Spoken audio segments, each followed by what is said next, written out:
Bonjour et bienvenue au module 18 qui s'intitule Comment garder mes employés dans une entreprise saisonnière. C'est dans le cadre du microprogramme de gestion des affaires en pêche, foresterie et agriculture offert par le CCNB. Et maintenant, nous sommes à la dernière capsule, donc la sixième capsule de ce module, qui est vraiment comment retenir des employés dans des entreprises saisonnières. Et cette capsule, nous allons voir que faire dans les saisons ou les périodes hors saison. Parce que comme on sait, bien sûr, c'est des entreprises saisonnières dans une certaine saison, ils vont opérer. Mais est-ce qu'il y a quelque chose qu'on pourrait faire avec les employés lors des périodes hors saison? Donc, c'est ça que nous allons considérer lors de cette capsule. Donc, voici une description des éléments du contenu pour cette capsule. Premièrement, l'importance de la communication, telle que le courriel et Facebook. Deuxièmement, partager ses employés par le biais d'une entente avec d'autres employeurs. Troisièmement, ce qu'on appelle le travail partagé. Donc, on appelle ça Work Sharing Agreement. Et en dernier lieu, organiser un événement social.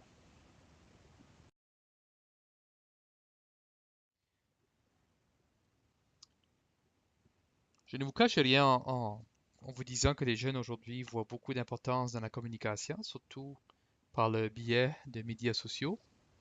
Euh, le courriel, c'est vrai qu'il est peut-être populaire dans peut-être ma génération à moi, qu'on utilise beaucoup le courriel, mais les jeunes de moins en moins utilisent le courriel, ils se communiquent par autres moyens, tels que Facebook. Et même aussi, les jeunes aujourd'hui vont se communiquer ou lancer un message beaucoup par YouTube. Donc, pourquoi pas nous, comme entrepreneurs, vous comme entrepreneurs, utiliser ces moyens pour communiquer avec eux autres. Donc, peut-être qu'ils ont terminé leur temps avec vous, mais rien n'empêche de leur envoyer un courriel, peut-être de remerciements ou savoir qu'est-ce qui se passe ou si qu'ils vont revenir de nouveau. Donc, peut-être un mois ou deux avant que la saison commence, leur envoyer un courriel pour savoir s'ils sont encore intéressés de venir travailler chez vous, le tiennent au courant, et même peut-être faire une page Facebook pour votre entreprise. Et avec cela, vous pourrez communiquer de qu'est-ce que vous faites au travail, qu'est-ce qui se passe, ça va les tenir au courant de qu'est-ce qui se passe chez vous. Et même, vous pouvez faire des petites capsules vidéo. Il y a des personnes qui seront qui sont capables, qui seraient prêts même de créer une vidéo pour vous puissiez télécharger sur YouTube et ça pourra permettre de communiquer avec vos employés, même lors des temps morts ou hors saison. Vous pouvez être un peu créatif et faire des vidéos YouTube qui peuvent démontrer différentes choses, ou envoyer un message, ou même démontrer les produits ou les choses dont vous êtes en train de travailler dessus, ou même pour leur parler de qu'est-ce que vous attendez de faire pour votre prochaine saison.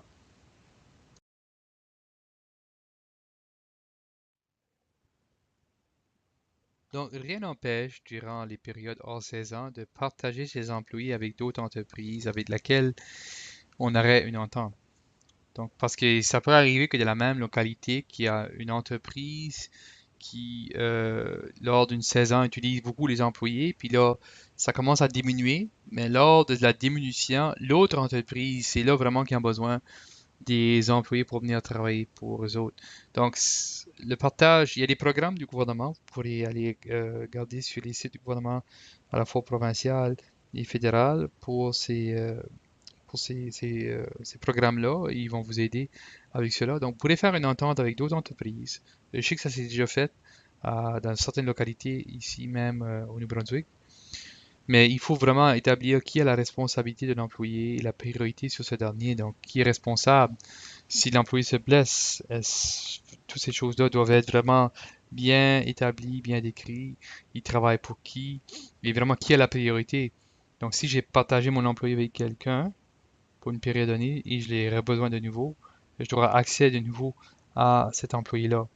Donc, ça va aider à la rétention des employés parce que des fois, ils ont besoin des semaines, plus de semaines de travail pour pouvoir avoir leur assurance emploi.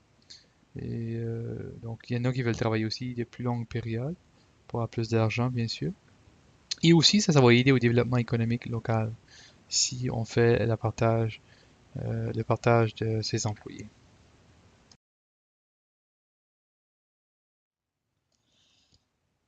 Maintenant, c'est notre dernière diapo dans ce module, et bien sûr dans ces capsules ici.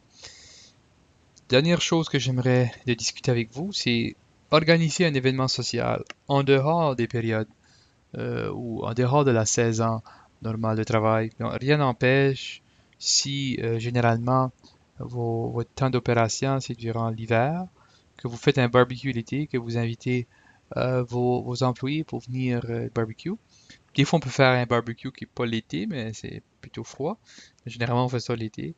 Et même faire une fête d'un collègue, euh, donc aller à un restaurant ou le faire sur les lieux de travail, même si c'est pas le temps vraiment où ce que vous travaillez beaucoup, ou même faire une sortie avec les employés. Ça peut même être au niveau d'une activité sportive dans les périodes hors saison.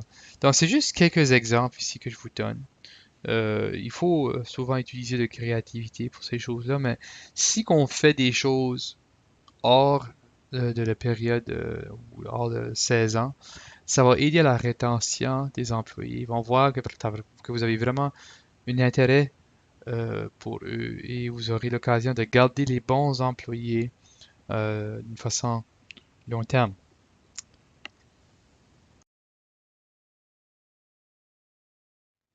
Donc maintenant, c'est la fin du module 18. Ce fut mon plaisir de pouvoir partager ces choses avec vous.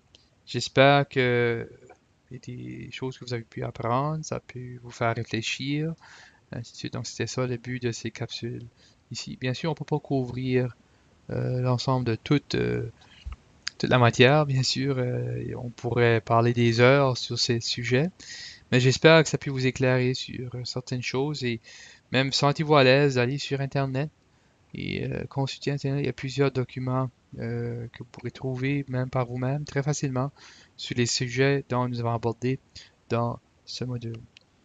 Donc aussi même sentez-vous à l'aise de consulter les autres modules qui sont en fait dans le cadre de ce programme ici pour aider les entrepreneurs, soit en foresterie, en agriculture ou dans la pêche. Donc sentez-vous à l'aise aussi de consulter les autres modules.